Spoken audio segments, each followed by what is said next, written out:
할렐루야. 오늘은 역대상 21장입니다. 1절부터 6절입니다. 사탄이 일어나 이스라엘을 대적하고 다윗을 충동하여 이스라엘을 계수하게 하니라.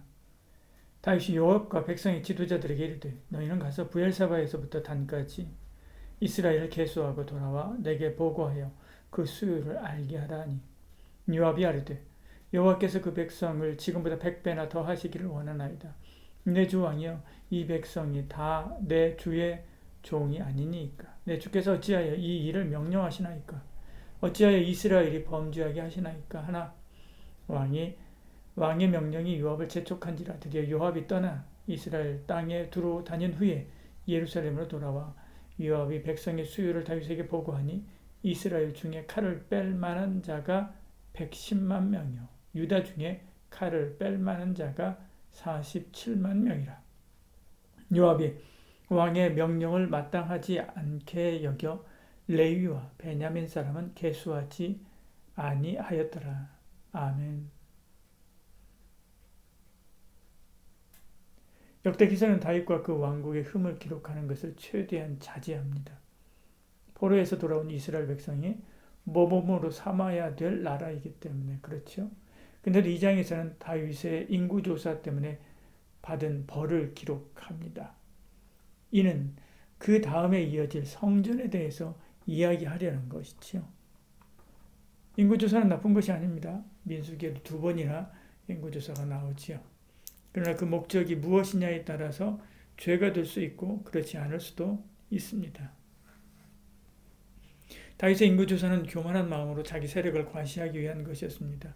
그가 이렇게 하도록 충동을 지른 자가 있는데 그것은 사탄이었지요. 1절에 사탄이 일어나 이스라엘 대적하고 다윗을 충동하여 이스라엘을 계수하게 하니라 이렇게 말씀합니다.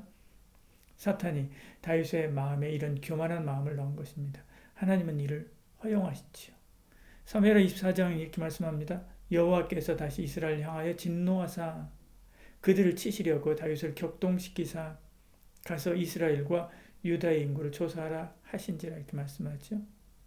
다윗의 이런 교만한 마음은 그만의 문제가 아니라 이스라엘 백성 전체가 가진 것이었습니다. 이에 하나님은 그들을 심판하고자 하는 마음이 있었지요.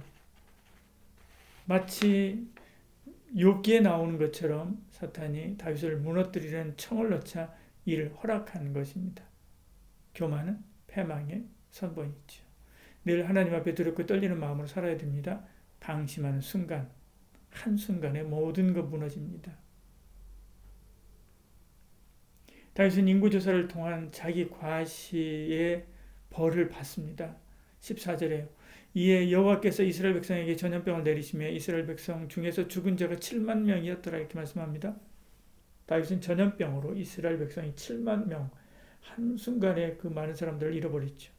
그가 세웠던 군대는 한순간에 한 사람도 남지 않게 할 수 있는 분이 하나님이십니다. 그는 하나님의 심판 앞에서 자기 죄를 깨닫고 차라리 자기를 벌해달라고 기도하게 되지요. 우리는 자기 통장의 잔고를 세고 자기를 따르는 사람의 수를 세고 자기가 가진 땅의 평수를 자랑하지만 다 아무것도 아닙니다. 오직 하나님 한 분이면 족하죠. 그분이 우리 능력의 전부입니다. 다윗이 회개할 때 오르나의 타작마당에서 제단을 쌓으라 이렇게 말씀합니다. 18절에 말씀하죠.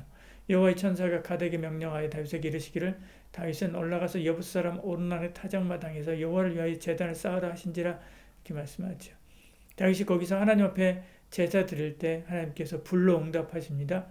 다윗이 26절에요. 거기서 여호와를 위하여 제단을 쌓고 번제와 화목제를 드려 여호와께 아뢰었더니 여호와께서 하늘에서부터 번제단 위에 불을 내려 응답하시고 말씀하죠.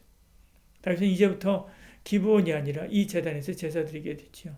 여기에 성전을 세우게 됩니다. 그리고 패망하기까지 여기서 제사를 드리지요. 역대기의 저자는 여기서 하나님이 다윗에게 자비로 만나주시고 회복시켜 주셨으니까 우리에게도 그렇게 은혜 주실 줄 믿는다라고 하는 말을 하고 싶은 것이지요. 그러니 열심히 우리 또 주의 성전을 세우고 예배하자라고 하는 것입니다. 오늘 우리도 그렇습니다. 예수님이 당신의 생명을 화목제물로 드린 십자가 제단에서 하나님의 진노가 멈췄습니다. 우리는 그 복음 앞에 서서 하나님 만나고 예배함으로 온전한 회복의 역사를 이루는 것이지요. 우리가 붙들어야 될 복음과 예배는 생명줄입니다. 그 복음, 그 예배 안에서 늘 하나님 기뻐하는 삶을 살아가는 은혜와 복이 있기를 축복합니다. 기도하겠습니다. 사랑이 많으신 우리 하나님, 하나님의 진노가 예배의 자리에서 딱 멈췄듯이 하나님의 진노가 예수님의 십자가 제사에서 딱 멈추었습니다. 우린 이 복음 붙잡고 하나님 앞에 은혜의 보좌 앞에 나아가 기도하며 찬양하며 주의 영광을 높이는 삶을 살기를 원합니다. 언제나 날마다 쉬지 않고 이런 복된 삶을 살아가는 저희들 되게 하여 주시옵소서. 예수님 이름으로 기도드리옵나이다. 아멘.